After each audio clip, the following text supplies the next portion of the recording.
పిత పుత్ర పవిత్రాత్మ నామమున ఆమెన్. గౌరవనీయులైన సహోదరి సహోదరులారా, మీకందరికీ ఈనాటి దైవవాక్య ధ్యానమునకు సాదరముగా స్వాగతం పలుకుతూ, ఈనాటి దైవవాక్య ధ్యానములో భాగంగా ఏలూరు మేత్ర రాసిన రోమన్ కథోలిక సంఘం యొక్క 50 సంవత్సరాల వేడుకను పరిచయం చేస్తూ, ఈ 50 సంవత్సరాల కాలంలో పవిత్ర తిరుసభలో భాగమైనటువంటి కథోలిక సభ ఏలూరు పీఠంలో లేక ఏలూరు మేత్రాసంలో ఏ విధంగా ప్రారంభమైంది, దాని పుట్టుపూర్వోత్తరాలు, దాని యొక్క వైభవోపేత మనుగడ మరియు కొనసాగింపు విషయాల గురించి తెలుసుకోవటానికి జూబిలీ వేడుకలలో భాగంగా ఏలూరు మేత్రాసన కథోలిక సంఘం యొక్క సంక్షిప్త చరిత్రను తెలుసుకోవటానికి ప్రయత్నం చేద్దాం. అయితే ఈ వేడుకలు మనము సొంతంగా ఏర్పాటు చేసుకుంటున్నామా లేక దేవుని చిత్తానుసారంగా జరుపుకోబోతున్నామా అనే విషయంపై కూడా మనం కూలంకుషంగా ధ్యానించుకుందాం. వాస్తవం చెప్పుకోవాలంటే 50వ సంవత్సరము లేక గోల్డెన్ జూబిలీ అను వేడుకలు తండ్రి అయిన యెహోవాదేవుని యొక్క చిత్తానుసారంగానే గడుపుకోవాలని తండ్రి అయిన యెహోవాదేవుడే స్వయాన లేవీ కాండము 25వ అధ్యాయము 10వ వచనంలో ఇలా అన్నారు. ఈ రీతిగా 50వ ఏటుని పవిత్ర వత్సరముగా గణింపుడు. ఆ ఏడు మీ దేశంలో నివసించే జనులందరికీ స్వేచ్ఛ లభించాలని చాటింపుడు. ఇది హిత సంవత్సరము అని తండ్రి అయిన యెహోవాదేవుడు సాక్షాత్తు మోషే ప్రవక్తతో చెప్పినటువంటి మాటలను బట్టి ఈ యొక్క రోమన్ కథోలిక సంఘము ఏలూరు మేత్రాసనంలో తండ్రి అయిన యెహోవాదేవుని యొక్క కృపా కనికరాల వల్ల జూబిలీని జరుపుకున్నట్టుకు తండ్రి అయిన యెహోవాదేవుని యొక్క అనుమతి పొందిందని మనం చెప్పుకోవచ్చు. గౌరవనీయులైన సహోదరి సహోదరులారా, ఇక ఈ యొక్క ఏలూరు మేత్రాసనం రోమన్ కథోలిక సంఘం యొక్క సంక్షిప్త చరిత్రను తెలుసుకుని పోయే ముందు మీకందరికీ ఒక మనవి. గౌరవనీయులైన సహోదరి సహోదరులారా, యూట్యూబ్ ఛానల్ను సబ్స్క్రైబ్ చేసుకొని ఈ యొక్క వార్తను లేక ఏలూరు మేత్రాసనం రోమన్ కథోలిక సంఘం యొక్క సంక్షిప్త చరిత్రను మీ తోటి వారితో కూడా పంచుకొని మేత్రాసన అధిపతి అయినటువంటి పీఠాధిపతులు బిషప్ జయరామ్ గారి యొక్క ఆధ్వర్యంలోనూ గురుపీఠంలో ఉన్నటువంటి ప్రతి గురువు యొక్క సహాయ సహకారాల ద్వారాను, సంఘస్థుల ద్వారాను, ఉపదేశాల ద్వారాను, మట్కన్యల ద్వారాను అందరూ జరుపుకుంటున్నటువంటి ఈ వేడుకలో అందరూ భాగస్థులు అవ్వాల్సిందిగా మిమ్మల్ని కోరుతున్నాను. ఈ యొక్క విషయాన్ని యూట్యూబ్ ద్వారా అందరూ తెలుసుకోవాల్సిందిగా దీన్ని సబ్స్క్రైబ్ చేసుకొని షేర్ చేయవలసిందిగా, లైక్ చేయవలసిందిగా మిమ్మల్ని అందరినీ కోరుతున్నాను. గౌరవనీయులైన సహోదరి సహోదరులారా, ఇక విషయానికి వచ్చినట్లయితే ఏలూరు మేత్రాసనం రోమన్ కథోలిక సంఘము 1977వ సంవత్సరంలో ఏర్పడక ముందు ఇది విజయవాడ పీఠంలోని భాగంగా ఉండేది. 1977 మే నెల 8వ తారీఖున ఏలూరు పీఠానికి ప్రథమ పీఠాధిపతిగా బిషప్ జాన్ ములగడ్ గారు పదవి బాధ్యతలను స్వీకరించి ఆ రోజే ఏలూరు మేత్రాసనాన్ని లాంఛనంగా ప్రారంభించారు. ఆనాడు పీఠంలో బిషప్స్ హౌస్ లేదు, కేథడ్రల్ దేవాలయం లేదు. ఆనాటికి పీఠంలో కేవలం 27 విచారణలు, 4 వికారియేట్లు మాత్రమే ఉండేవి. అవి అమలాపురం, భీమవరం, ఏలూరు, కామవరపు కోట అనునవి. ఈ ఏలూరు పీఠంలోనే 2 గురువు మఠ సభలు, అవి పిఐఎంఈ మరియు కపుచిన్ గురువుల సభ ఉండేది. వీటితో పాటుగా 2 కన్యాస్త్రీల మఠ సభలు కూడా ఉండేవి. అవి నిర్మలా అమ్మగారుల సభ మరియు సెయింట్ ఆన్స్ అమ్మగారుల యొక్క సభ. వీటితో పాటుగా సెయింట్ జోసెఫ్స్ మరియు పిఐఎంఈ బ్రదర్ గారుల సభలు కూడా ఉండేవి. అప్పుడు ఏర్పడినటువంటి నూతన మేత్రాసనంలో 26 మాత్రమే మేత్రాసన గురువులు ఉండేవారు. 10 మంది పిఐఎంఈ చెందినటువంటి 6 ఇటాలియన్ గురువులు ఉండేవారు. అంతేకాకుండా కపోచనికి సంబంధించిన గురువులు గారు కూడా ఉండేవారు. అప్పుడు వీరికి సహాయకులుగా 285 మంది ఉపదేశులు 642 గ్రామాల్లో పనిచేసేవారు. ఆనాటి క్రైస్తవ కథోలిక సంఘం సంఖ్య కేవలం 75,927 మాత్రమే ఉండేవాళ్ళు. 1913లో వచ్చేసరికి ఫాదర్ పాల్ సంత బ్రోవియో గారు ఏలూరులో సెయింట్ మైకేల్ విచారణకు గురువులుగా నియమితులయ్యారు. ఏప్రిల్ 12, 1917వ సంవత్సరమున ఫాదర్ సిల్వియో పాస్కలి గారు పిఐఎంఈకి సంబంధించిన వారు సెయింట్ మైకేల్ చర్చికి వచ్చారు. 1938 సంవత్సరం నుంచి 1944 సంవత్సరం వరకు ఫాదర్ ఆంబ్రోస్ డి బటిస్టా గారు ఏలూరు విచారణ గురువులుగా పనిచేశారు. 1950 సంవత్సరంలో ఫాదర్ ఆంబ్రోస్ డి బటిస్టా గారు అప్పటి విజయవాడ పీఠాధిపతిగా నియమితులయ్యారు. ఏలూరు పీఠంలో కథోలిక బాప్తిస్మములు వట్లూరులో మొట్టమొదటిగా పొందినట్లుగా చరిత్ర ఆధారాలు ఉన్నాయి. అటు తర్వాత దెందులూరులోను 1921 సంవత్సరంలో బాప్తిస్మాలు ఇవ్వబడ్డాయి. అనగా మేత్రాశ్రమ కథోలిక సంఘాల యొక్క ఆవిర్భావం జరిగి ఈనాటికి 108 సంవత్సరాలు అని మనం గర్వంగా చెప్పుకోవచ్చు.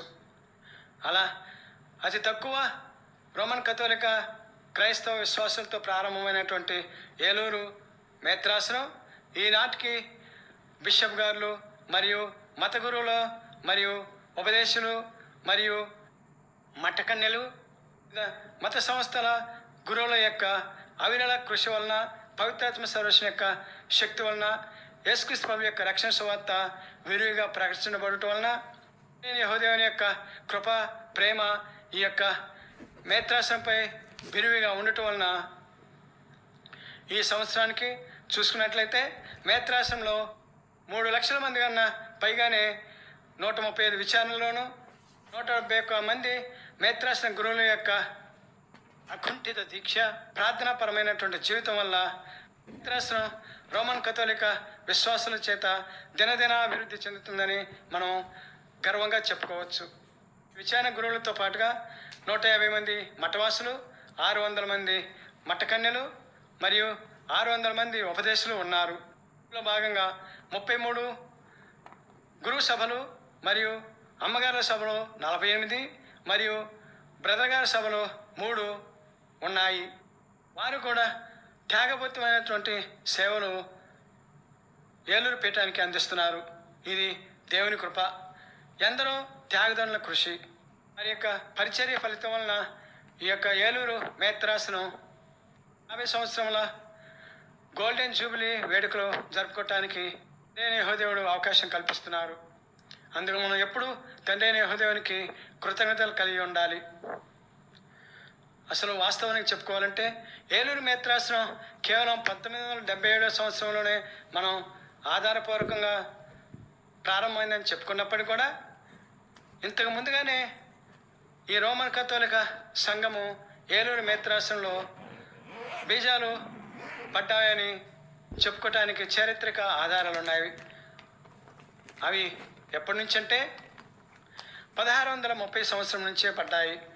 ఇప్పటికీ 390 సంవత్సరాల క్రితమే రోమన్ కథోలిక సంఘం ఈ యొక్క ఏలూరు మేత్రాసనంలో రోమన్ కథోలిక సంఘ బీజాలు క్రీస్తు ప్రభు యొక్క కృపాదాయ కార్యక్రమం వల్ల రక్షణ సువార్త విత్తనాలు నాటబడ్డాయని చరిత్ర చెబుతుంది. అది ఎలాగంటే 360 సంవత్సరాల క్రితం రోమ్ నగరం నుండి థియాటిన్ సభ గురువులు హైదరాబాదు, అప్పుడు దక్కన్ రాజ్యంలో భాగం, ఆ ప్రాంతం గుండా ప్రసిద్ధి చెందినటువంటి ఓడరేవు కలిగిన మచిలీపట్నం వరకు చేరారు. వారి తర్వాత అగస్తిన్ గారి సభ గురువులు మచిలీపట్నం, నర్సాపురం, కాకినాడ, విశాఖపట్నం ఓడరేవు గల పట్టణాలకు వెళ్ళి సువార్తను ప్రారంభించారు. మనకు ఆశ్చర్యం కలిగించిన విషయం ఏమిటంటే ఆ దశకంలోనే గోదావరి పరివాహక ప్రాంతమైన నర్సాపురంలో డచ్ సైనికుల యొక్క సౌకర్యార్థం ఒక దేవాలయం నిర్మించబడింది. అప్పటికే వ్యాపారపరంగా అభివృద్ధి చెందుతున్నటువంటి పాలకుల్లో చిన్న కథోలిక సంఘ దేవాలయం నిర్మించబడ్డది. 1745 సంవత్సరంలో నర్సాపురంలో ఒక అగస్త్యని సభకు చెందినటువంటి గురువు నివాసము ఉన్నట్లు ఆధారాలు ఉన్నాయి. ఆ తర్వాత చరిత్ర ఆధారాలు మనకు అందుబాటులోకి రాలేదు. గురువులు రావటానికి అవకాశం లేనందువలన ఆ సంఘాలు కనుమరుగైపోయాయని చెప్పుకోవచ్చు. మనకు అందుబాటులో ఉన్నటువంటి రికార్డుల ప్రకారం ఏలూరులో నివసించినటువంటి మొట్టమొదటి గురువు రెవరెండ్ ఫాదర్ డేనియల్ మర్ఫీ గారు. వీరు ఐర్లాండ్కు చెందిన గురువు. వీరే హైదరాబాదు పీఠాధిపతి మొదటి వికార్ అపోస్తలికగా నియమించబడ్డారు. అది 1845 మరియు 1869 సంవత్సరాల మధ్య. ఈ ఫాదర్ గారు ఆ సంవత్సర కాలంలో 29వ సిపాయి రెజిమెంట్కు చెందిన ఐర్లాండ్ సైనికులు ఏలూరులో స్థావరంగా ఏర్పరచుకుంటే ఆ ప్రాంతంలో సైనికులకు సువార్తను ప్రకటించడానికి, పవిత్ర దివ్య బలి పూజ చేయటానికి వీరు అక్కడ నియమించబడ్డారు. భాగంగా వారు అప్పుడు ఏలూరు వచ్చారు. వారు అప్పుడు నివసించిన ప్రాంతమే ఏలూరులోని సెయింట్ మైకిల్స్ దేవాలయం ఉన్న చోటు. ఆ కాలంలో ఈ యొక్క సెయింట్ మైకిల్స్ దేవాలయ ప్రాంగణంలో ఆ కాలంలో చిన్న దేవాలయాన్ని నిర్మించారు. ఈ ప్రాంతంలో ఆ కాలంలో రైల్వే డిపార్ట్మెంట్లో పనిచేస్తున్నటువంటి తమిళనాడుకు చెందినటువంటి కొంతమంది నివాసం ఏర్పరచుకొని సంఘంగా ఏర్పడారని చెప్తారు. అలాగే 1864 సంవత్సరంలో అనగా 162 సంవత్సరాల క్రితం మచిలీపట్నంకు వచ్చినటువంటి ఉప్పెన కారణంగా నవంబర్ 2వ తారీఖున వచ్చిన ఉప్పెన కారణంగా మచిలీపట్నం కేంద్రంగా ఉన్న పిఐఎంఈ గురువులు ప్రధాన కేంద్రాన్ని ఏలూరుకు మార్చుకున్నారు. అప్పటి నుండి ఏలూరు అనగా ఉమ్మడి పశ్చిమ గోదావరి జిల్లా మరియు కోనసీమ ప్రాంతాల్లో కథోలిక చరిత్ర పిఐఎంఈ గురువు రాశారు. ఆ క్రమంలో ఫాదర్ సిల్వియా పాస్కల్ గారు పిఐఎంఈకి సంబంధించినటువంటి ఫాదర్ గారు ఏలూరులోని సెయింట్ మైకిల్స్ చర్చిని కేంద్రంగా చేసుకొని నిర్విరామంగా ఊరు తిరిగి లేక ప్రతి గ్రామం తిరిగి ప్రభు యొక్క సువార్తను ప్రకటించారు. వారు జూలై 7వ తారీఖున 1907 సంవత్సరంలో పరమపదించారు. వీరి సమాధి ఇప్పటికి కూడా వెనకడిమిలో హోలీ ల్యాండ్లో ఉన్నది.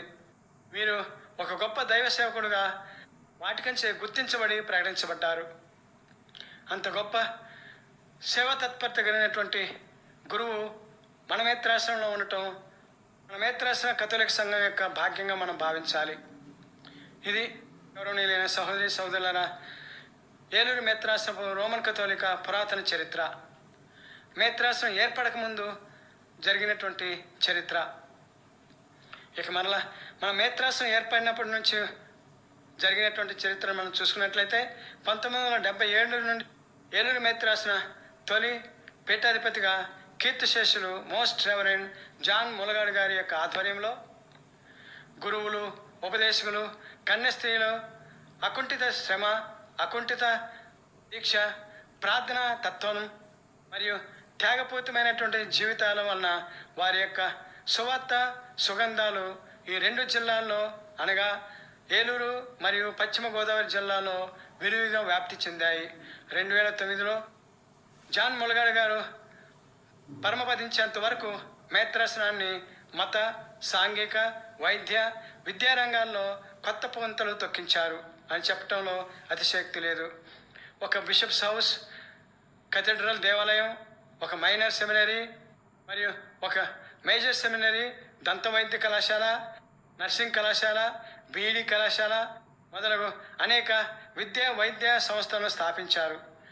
ఏపీ ఎస్ఎస్ఎస్ సంస్థ ద్వారా పల్లె పల్లెకు తిరిగి అక్షరాస్యత, స్త్రీ సాధికారిత మొదలగు వాటిని స్థాపించి జాన్ ములగాడు గారు దేవుని యొక్క దైవవాక్కును స్థిరస్థాయిగా ఈ యొక్క ఏలూరు పీఠంలో దశ దిశలో వ్యాపించేలాగా అవిరేళ కృషి చేసి క్రైస్తవ విశ్వాసుల హృదయాల్లో కలకాలము నిలిచిపోయేలాగా వారు క్రీస్తు ప్రభు యొక్క నిజమైన సాక్షిగా జీవించి పరమపదించారని చెప్పడంలో సందేహం లేదు.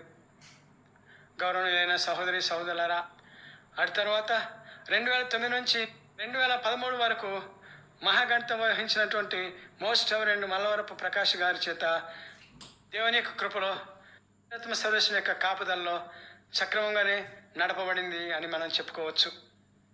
అటు తర్వాత 2013వ సంవత్సరంలో ఈ యొక్క ఏలూరు పీఠం యొక్క 2వ పీఠాధిపతిగా నియమించబడినటువంటి మోస్ట్ రెవరెండ్ గణిత వహించినటువంటి పొలిమేర జయరావు పీఠాధిపతుల గారి చేత ఎంతో దైవికంగాను ఆశీర్వాదకరంగాను క్రీస్తు ప్రభుని యొక్క వెలుగుబాటలో నడుస్తూ మేత్రాసంలోని ప్రతి మారుమూల గ్రామంతో సహా పర్యటిస్తూ విశ్వాసుల యొక్క స్థితిగతులను పరిశీలిస్తూ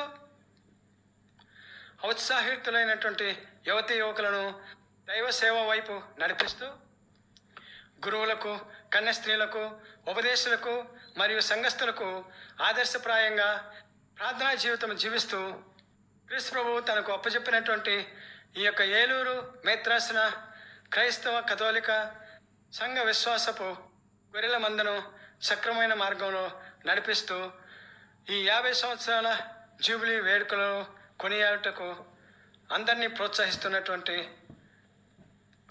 గౌరవ జయరావు పీఠాధిపతి గారి యొక్క ఆధ్వర్యంలో గౌరవనీయులైన సహోదరి సహోదరులారా, మనమందరం కూడా క్రీస్తు ప్రభుని యొక్క ప్రేమను చవిచూస్తూ తండ్రి అయిన యెహోవాదేవుని యొక్క కృపకు పాత్రలవుతూ పవిత్రాత్మ సర్వేశ్వరుని యొక్క ప్రేరణతో తోటి సంఘస్థులకు మరియు అన్యులకు ఆదర్శప్రాయంగా జీవించే భాగ్యాన్ని మనకు ప్రసాదించమని మన ప్రభు అయిన దేవుణ్ణి వేడుకుంటూ ఈ యొక్క ఏలూరు మేత్రాసనపు సంక్షిప్త చరిత్రను కొద్దిపాటి ప్రార్థన ద్వారా ముగించుకుందాం. అందరూ దయచేసి నాతో ఏకీభవిస్తూ ప్రార్థనలో పాల్గొనవలసిందిగా మిమ్మల్ని ఆహ్వానిస్తున్నాను. పిత పుత్ర పవిత్రాత్మ నామమున ఆమెన్. సర్వశక్తివంతుడ సర్వేశ్వర, ఓ మహామహిమ కలిగినటువంటి అద్భుతకారుడ, శక్తి సంపన్నుడ తండ్రి, మీ యొక్క పవిత్రమైనటువంటి సత్య సువార్త విత్తనాలను ఏలూరు మేత్రాసనంలో ఏ విధంగా వెదజల్లినది మేము ఈరోజు సంక్షిప్తంగా తెలుసుకునే భాగ్యాన్ని మాకు ప్రసాదించినందుకు ధన్యవాదాలు. నా ప్రభు దేవా, మీరు విత్తినటువంటి ఈ యొక్క రక్షణ సువార్తను ఇంకా ఇంకా ఎక్కువగా విస్తరించే విధంగా దీవించమని, ఈ యొక్క రక్షణ సువార్త ఫలితాలను ఈ యొక్క ఏలూరు జిల్లాలో ఉన్నటువంటి ప్రతి వ్యక్తి రక్షణ సువార్త ఫలాలను అనుభవిస్తూ ఆస్వాదిస్తూ తండ్రి దేవుని యొక్క మహిమార్థమై మీ యొక్క రక్షణను అనుభవిస్తూ పవిత్రాత్మ సర్వేశ్వరుని యొక్క శక్తి ద్వారా మేము జీవించే భాగ్యాన్ని ప్రసాదించమని, ఇందుకు మీ యొక్క పనివారుగా ఉన్నటువంటి వారందరినీ దీవించమని, ప్రధానంగా పీఠాధిపతులను, గురువులను, అమ్మగారులను,